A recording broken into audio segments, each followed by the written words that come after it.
माझ्या दादांच्या सासऱ्यांनी ज्यावेळी सांगितलं त्यावेळी म्हटलं अरे ठीक आहे चल असू दे, जर आलं ना तर सोडायचं नाही आणि जर गेलास तर घेऊन यायचं, तर यायचं नाही तर येऊ नकोस. अरे हे दिलवाले दुल्हनियाचाच प्लॉट झाला. हां मग फुल ताकद वाढली. म्हटलं असं असं पप्पांनी कॉन्फिडन्स दिल्याबरोबर ताकद वाढली. म्हटलं आता काय पप्पा पण काय बोलणार नाहीत. माझ्या आणि 2 नंबरची काकू आहे, तिला ही सगळ्या गोष्टी मी आधीच सांगितल्या होत्या. तिनंही सांगितलेली की जर नाही होय म्हटले तर लग्नात तर तुझा बाकीचं माझं मी बघून घेते. तुमच्या भावाच्या लग्ना आदल्या दिवशी आम्ही भेटलो, बोलणं ते झालं की काय काय करायचं आणि कसं करायचं. म्हटलं की भावाचं लग्न होऊ दे, मग आपण बघू की काय करायचं आहे. जर जायचं झालं तर मी तुला काहीतरी एक इंडिकेट करेन, मग आपण जायचं. म्हटलं ठीक आहे, काय अडचण नाही आहे. मी आपलं इंडिकेट व्हायची वाट बघत होतो दुसऱ्या दिवशी लग्नात, आत्ता मिळेल मग मिळेल. हां ते तो मिळाला 3 वाजता. मग मी माझ्या काकूंना फोन केला की असं असं आहे, मी निघतो आहे काय. फक्त तिने एवढंच विचारलं अरे तुझ्याकडे पैसे किती आहेत. म्हटलं अकाउंटला 72,000 रुपये आहेत, 2 दिवसासाठी तर पुरतात, मी येणार आहे लगेच घरी. म्हणजे लग्नातूनच पळून जायचं. लग्नातूनच पळून जायचं असं प्लॅन केला. पण त्या दिवशी असं झालं की काकू म्हणते अरे थांब. नंतर तर ह्या काकूंनी माझ्या सगळं मध्यस्थी वगैरे त्यांनी करायला, बोलणी वगैरे त्यांनी करायला चालू केली की असं असं आहे, आपण संध्याकाळी बैठकीला ते म्हणताना गेलेलो परत आणि परत आलो 15-20 मिनिटातच. थांबलो. कुठपर्यंत गेले होते. गजानन महाराज मंदिरापर्यंत. मंदिरापर्यंत. ह्यांचं आणि मंदिराचं जे काय कॉम्बिनेशन आहे ना, म्हणजे एक तर गणपती बाप्पा, मंदिर आणि सांगली. आणि लग्न ठरलं किती वाजता. लग्न ठरलं कसं की त्या दिवशी रात्री म्हणजे हिला जा म्हणून सांगितलं आणि काकूनी सांगितलं की मी तुला बोलवून घेते, तू त्या टायमात ये. म्हटलं ठीक आहे. मग मी माझ्या मित्राला घेऊन वाट बघत होतो फोनची. फोन आला रात्री 11:30 पावणे 12ला. फायनली होकार किती वाजता मिळाला. फायनली होकार आम्हाला 2 वाजता. काय वेळ आहे हो. हां रात्री 2 वाजता होकार मिळाला. आता किती वर्ष झाली लग्नाला. 3.5 वर्ष झाली. 3.5 वर्ष. पण आता सगळं छान. तुम्ही सुखात आहात ते महत्वाचं, तुम्ही आनंदात आहात हो ते महत्वाचं. आता या टप्प्यावरती पहिला खेळ कुठला तो आपण बघणार. एक चिठ्ठी घ्या, बघूया खेळ कुठला. कागदी ग्लासांमध्ये छोटे चेंडू टाकायचे. 10 संधी आहेत तुम्हाला. हां इथून तो चेंडू अलगद सोडायचा या टेबलवर आणि तो जाऊन ग्लासमध्ये थांबला पाहिजे. 3 ग्लासमध्ये गेला की 1,000 रुपयाचं बक्षीस आणि नंतर प्रत्येक ग्लासला 200 रुपयाचं बक्षीस. हां 10 संधी आहेत. सावकाश खेळा. 1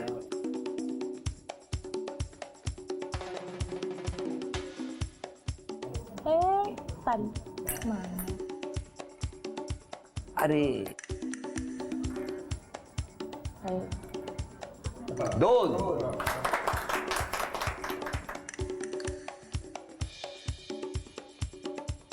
1,000 रुपयाचं बक्षीस मिळालं.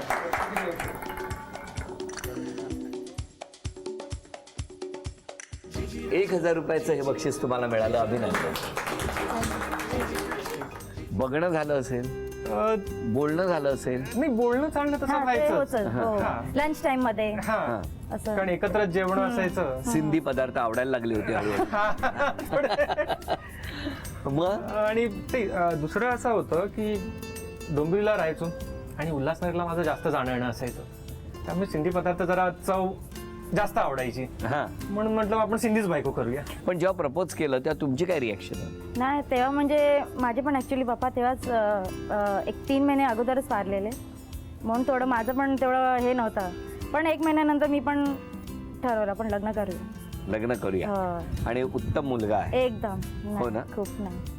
पण मग घरी कळलं तेव्हा टेन्शन झालं. घरी कळलं म्हणजे तेव्हा ते मला सांगा, आता त्यांनी प्रपोज केल्यानंतर तुम्ही 1 महिन्यानी होकार दिला. घरी कळेपर्यंतचा किती वेळ होता कालावधी. घरी म्हणजे आईला सांगितलं की असं असं आहे. लगेच सांगितलं म्हणजे एक 15 दिवसांनी, लगेच तर नाही होत. आणि यांना सांगितलं भावाला फोन करा. मग ह्यांनी भावाला फोन केला, पण ते लोक म्हणजे रेडी नव्हते. मग नंतर माझ्या सासूनी सगळी तयारी केली माझी लग्नाची. हो सगळी म्हणजे मंगळसूत्रापासून साडीपर्यंत सगळं. आणि त्यांचे सगळे नातेवाईक पण आलेले. व्यवस्थित वैद्यकीय पद्धत आमचं म्हणजे लग्न झालं. पण मग लग्न जेव्हा झालं तेव्हा तुमच्या घरातले कोण नाही. पण माझी सासूनी सगळी माझी तयारी. म्हणजे असं मला वाटून नाही की म्हणजे कोण नाही आहे, एवढं मला ठेवलं त्या लोकांनी. लग्न कुठे. डोंबिवली. नाही, लग्न ठाण्याला ठाण्याला केलं. ठाण्याला वैद्यकीय पण दोघांनी ठरवून केलं, म्हणजे दोघंही एकमेकांच्या मतावर ठाम होते. मग त्याच्यात कुठलीच कुणी काय मध्यस्थी केली नाही, काही नाही. नाही नाही नाही. तुम्ही त्यांच्या घरी अप्रोच केला होता, गेले होते? हो हो हो हो, हो आले होते. हो घरी अप्रोच केलेलं. म्हणजे तुमच्याकडनं सगळे प्रयत्न झाले हो होते. हो हो हो हो किती वर्षापूर्वी हो हे सगळं? 22 वर्ष. माझी 21 वर्षाची मुलगी. 20 वर्ष. 95. 95 मध्ये लग्न झालं. कॅल्क्युलेटर घेऊन मला आता दडपण यायला लागलंय. किती वर्ष झाली?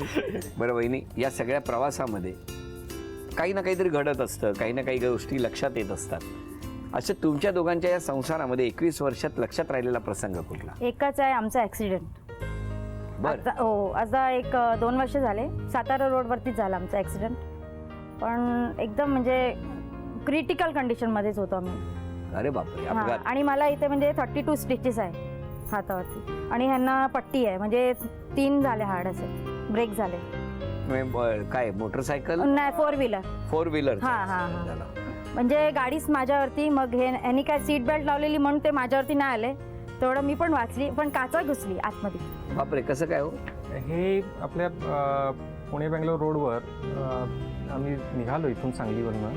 लवकर जायचं म्हणून शक्यतो ट्रॅफिक नाही मिळालं आपल्याला, अशा हेतूने संध्याकाळ जसं निघालो आणि ते 2 कंटेनर्स असे हे होते, त्यांना ओव्हरटेक करून निघालो पुढे आणि समहाव गाडी गाडीचा तोल गेल्यासारखं झालं आणि एका बाजूला कलंडली आणि ते पूर्ण सरपटत गेली. पण एक मात्र निश्चित नमूद करायचं वाटतं की ह्या प्रसंगामुळे बरीचशी माणसं जवळ आली.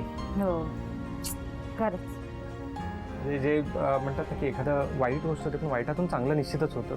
ते चांगलं आणि बरीचशी अजून माझा मित्रपरिवार आप्तेष्ट माझे वाढले, तर त्या याच्याने परिचय वाढले, बरीचशी माणसं अजून जवळची झाली आणि निश्चितच मला ते आवडलं. काही वाईट नाही झालं. नाही, चांगलंच झालं. चांगलं. पण अपघात कोणाच्या बाबतीत होऊ नये एवढं मात्र नक्की बाप्पाच्या चरणी प्रार्थना या सांगलीमध्ये. या गप्पांच्या ओघात पहिला खेळ कुठला तोही आता बघूया. खेळ कुठला? कार पार्किंगचा खेळ. इथून ही कार विशेष अंतरावर म्हणजे थोडीशी मागे ओढायची आणि सोडून द्यायची. आता बघा अलीकडेच थांबली, पण ही जर रेषेच्या पुढे थांबली तर 1 बक्षीस. 3 वेळा थांबली की 1000 रुपयाचं बक्षीस आणि त्यानंतर प्रत्येक थांबण्याला म्हणजे ही रेष पार करून थांबण्याला 200 रुपयाचं बक्षीस. आता 10 संधी, जितके जास्त गुण तितकं जास्त बक्षीस. वेगावर नियंत्रण ठेवा, वेग वाढला तर अपघात नक्की. सुरू. 1. अभिनंदन. चला, आतापर्यंत 1 गुण 2 संधी झालेल्या आहेत.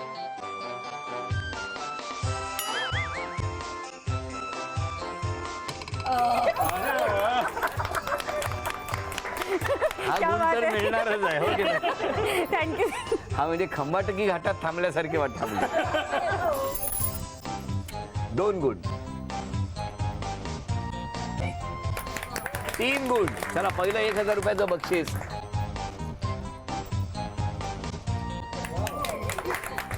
नाही, रेषेवर थांबल्यामुळे हा गुण नाही. अरे वा, 1200 रुपयाचं बक्षीस मिळालं. 1400. आणखी 2 संधी आहेत.